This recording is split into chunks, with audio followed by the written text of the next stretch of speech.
Have you ever tried to exercise with Parkinson's and thought, why does this feel harder than it should? You're trying, you're showing up, you're doing the thing everyone tells you to do. And somehow your body still says, thank you for the application. Unfortunately, movement is not available at this time. Or maybe you exercise and feel worse afterwards.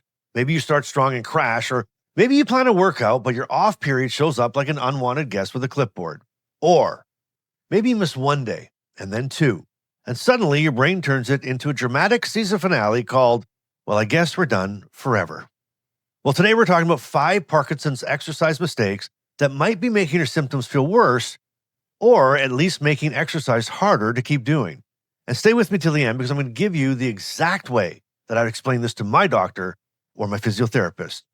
Because if exercise is making you feel worse, more stiff, more tired, more off, or just completely wiped out afterwards, you need a better way to explain it than, I don't know, exercise just makes my body weird. Even though honestly, that might be the most accurate sentence in the room. Welcome to Living with Parkinson's. The good, the bad, and the reality. Real talk, real life, real community with Bryce Perry. Let's begin. Hey everyone, welcome back to the broadcast. If you're new here, my name is Bryce and I was diagnosed with Parkinson's at the age of 40. And I've been living with it now for almost 16 years. And today we're talking about exercise. But I want to be clear right away. This is not another video telling you exercise matters. We already know exercise matters. Most of us have been told that so many times it practically comes printed on the Parkinson's welcome package. Exercise is important. Movement matters. Stay active, keep going. Yes, all true. But what happens when you're trying, but exercise still feels impossible? What happens when you work out and you feel worse afterwards? Or what happens when your timing's off, your balance is shaky, or your confidence is low, your meds are playing hide and seek, and your motivation has left the building wearing sunglasses and a fake mustache? Because that is real life with Parkinson's. And if you've ever felt guilty because you know exercise matters, but your body is not cooperating, I want you to hear this right away. You're not lazy, you're not failing, and you're not weak. You may just need a better plan for the body you actually have today. Not the body you had 5 years ago, not the body you wish you had, not the body some overly cheerful fitness person on the internet thinks you should have, but the body you actually have today. So let's talk about these 5 exercise mistakes that might be making Parkinson's symptoms feel worse. And more importantly, how can we start thinking about it differently? All right, here we go. Mistake number 1 is exercising during your worst off windows. Now, this one matters because sometimes the problem is not the workout. Sometimes the problem is the timing. You might have a perfectly good exercise plan. You might be trying to do it when your medication is wearing off and when your body's stiff and when your brain is foggy. That workout can feel impossible. And then what happens? Well, what happens is you blame yourself. You think, I'm out of shape. I'm not trying hard enough. I'm losing ground. I can't do this anymore. But maybe the issue is not your effort. Maybe you picked the exact moment your body was holding a union meeting and nobody invited you. Because with Parkinson's, timing matters. We talk about medication timing with meals. We talk about timing with off periods. We talk about timing with sleep. So why wouldn't timing matter with exercise? For some people, exercising during a better on window might make the same workout feel completely different. Not easy. I'm not saying that. Parkinson's does not usually hand out easy like it's Halloween candy, but possible. Now, there's a big difference between hard and impossible. Hard means I can work with it.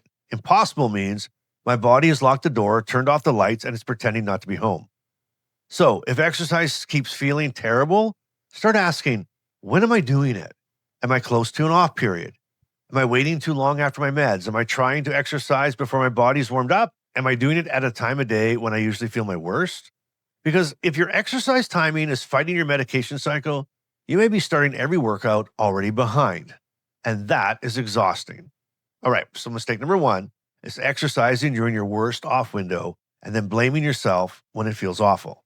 Now, the goal is not to force your body into the hardest moment of the day and then call it character building, okay? The goal is to find the window where movement has the best chance to happen. And if you've ever tried to exercise during an off period and thought, nope, absolutely not, drop a me too in the comments because you are not alone. And I'm sure that I'm not alone in that either. And not because we're trying to complain. Although honestly, a little group complaining can be really good for morale, but because somebody else may be reading those comments and thinking, okay, this isn't just me. All right, on to mistake number 2. Treating every workout like it has to be a good day workout. Hear me out. This is a big one. And I think this is where a lot of people get stuck. They make a plan. They decide, I'm going to exercise 3 times this week. I'm going to ride the bike. I'm going to walk. I'm going to stretch. I'm going to do strength work. I'm going to be that person. Okay. And then Parkinson's wakes up and says, that's adorable. Because some days your body doesn't feel like the body you planned for. Some days, you feel pretty good. Some days you feel slow, stiff, tired, foggy, anxious, or like somebody replaced your blood with cold oatmeal. And if your exercise plan only works on good days, then what happens on the bad days? Well, I'll tell you what happens. You stop. You miss the workout. And then you feel guilty. And then guilt turns into avoidance. And then avoidance turns into, well, I already missed 2 days, so what's the point? And suddenly one bad day becomes a full stop. And you know what? Parkinson's loves that. Parkinson's loves turning one bad day into a dramatic season finale. But here's the shift. You need more than one version of exercise. You need a good day workout and you need a bad day workout. You need a minimum day workout. A good day workout might be a full thing, right? The bike ride, the walk, the boxing class, the strength sessions, whatever your version is. A bad day workout might be shorter, slower, or modified. Maybe you do 10 minutes instead of 30. Maybe you stretch instead of doing cardio. Maybe you walk inside instead of going outside. Maybe you do seated movement. Maybe you do balance practice beside the counter. And a minimum day workout? Well, that's the smallest version that still keeps the habit alive. Maybe it's standing up and sitting down 5 times, walking to the end of the driveway, 2 minutes of movement. Maybe it's putting your shoes on and doing 1 lap around the kitchen. And I know someone will hear that and think, Bryce, that barely counts. But I'm going to tell you this right now. It counts. Because modified is not quitting. Modified is how you stay in the game. The win is not always crushing a workout. Sometimes the win is refusing to let Parkinson's turn a hard day into a full stop. And that matters. Because consistency is not built by being perfect. Consistency is built by having a plan for the days when your perfect is nowhere to be found. Okay, so mistake number 2 is treating every workout like it has to be the good day workout. It doesn't. You need options, right? So good day, bad day, minimum day. And if that idea hits home, drop modified counts in the comments because it does. A modified workout still counts. Smaller workouts still count. A rough day where you moved a little still counts. And if you're finding value in this, do me a really quick favor. Hit that subscribe button. That's it. Quick, painless, no dramatic ceremony. Okay. Just you hit that subscribe button so you don't miss the next one because we're building a library here for people living real life with Parkinson's. And stay with me till the end because near the end, I'm going to give you the way that I would actually say this to my doctor or maybe my physiotherapist.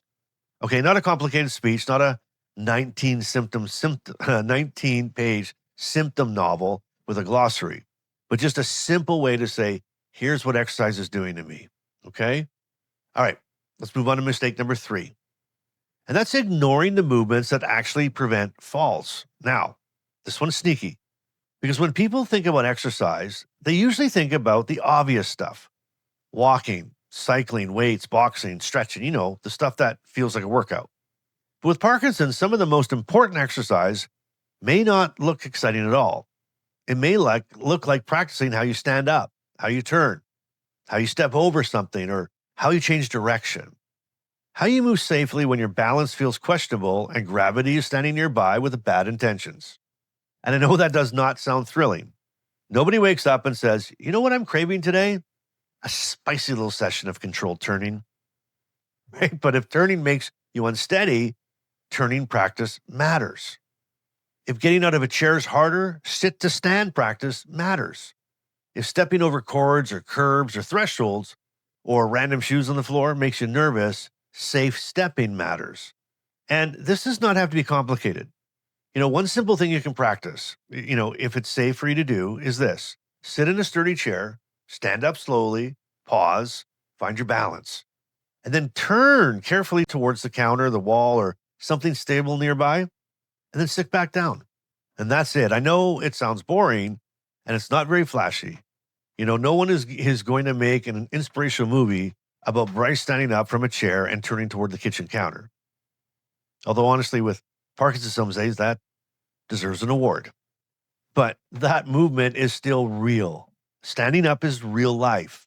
Turning is real life. And pausing before you move is real life. So finding your balance before your feet take off without a proper business plan is real life. The point is, it's not to be fancy. The point is to practice the moment where falls often happen.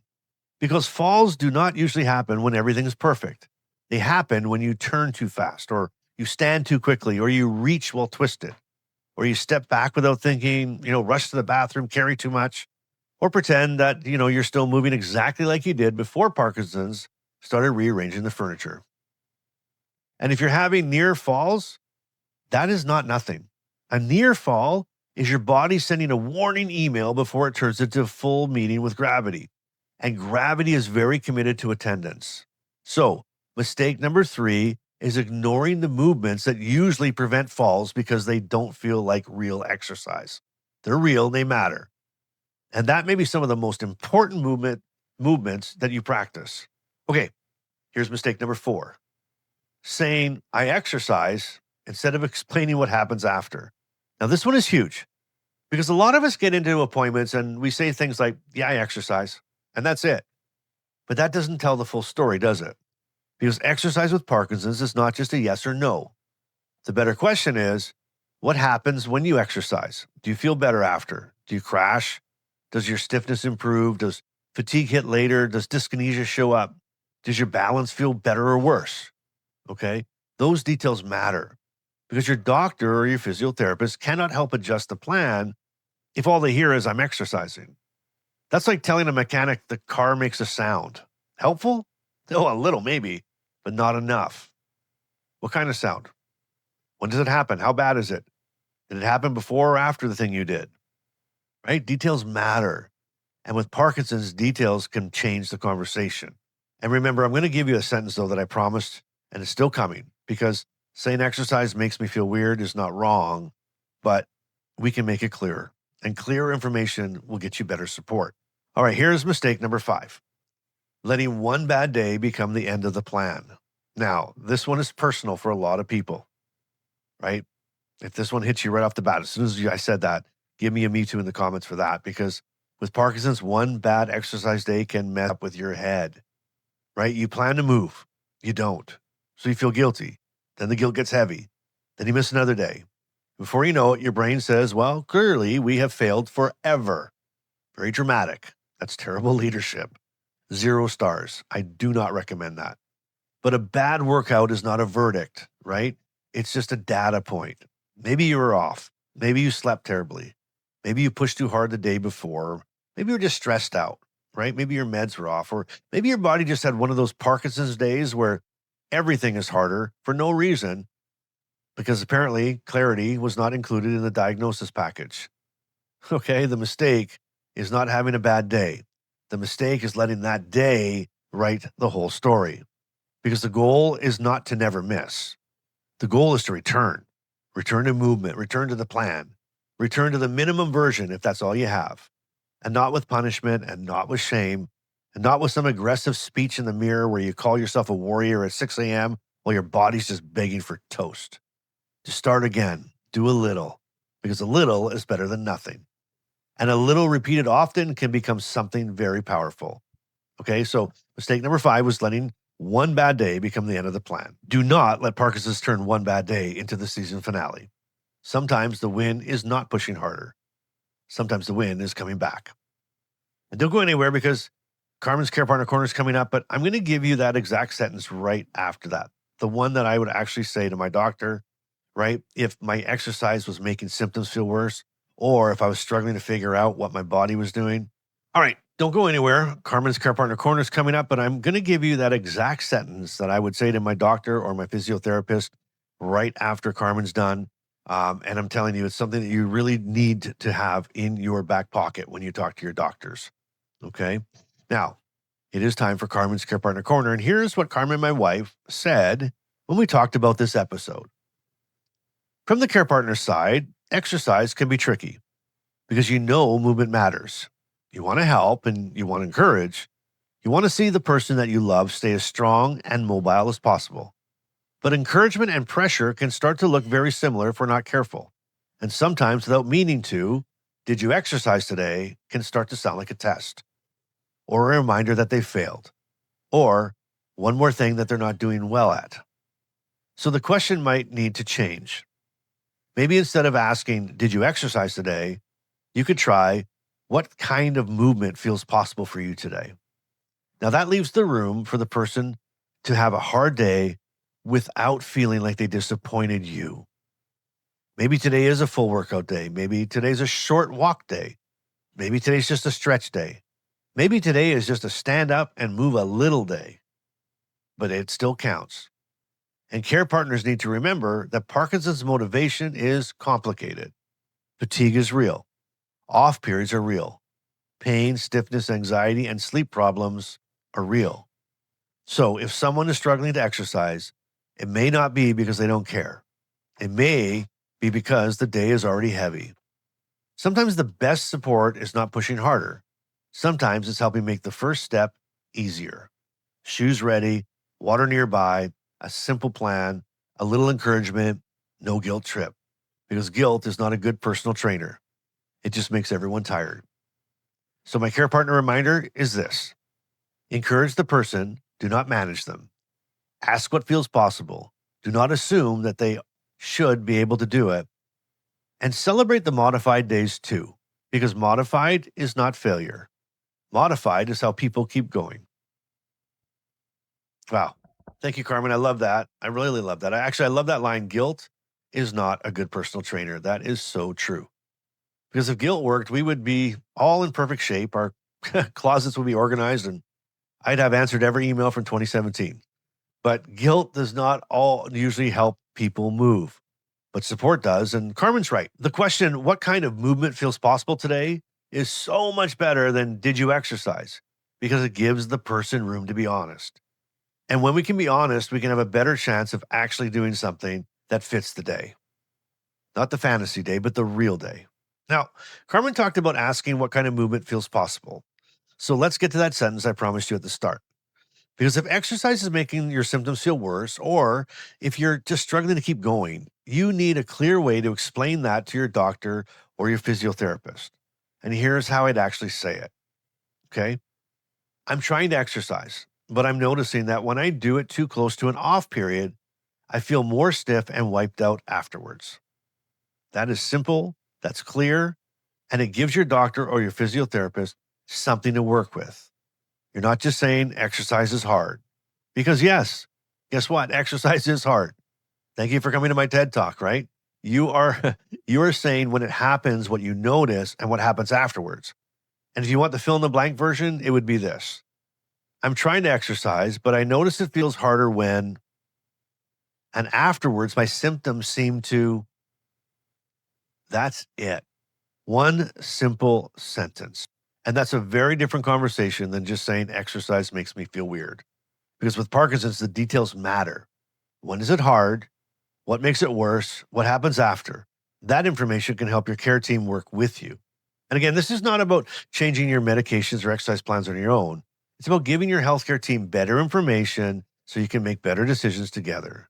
Because better information creates a better conversation, and better conversations lead to a better plan. Okay, well, you made it this far.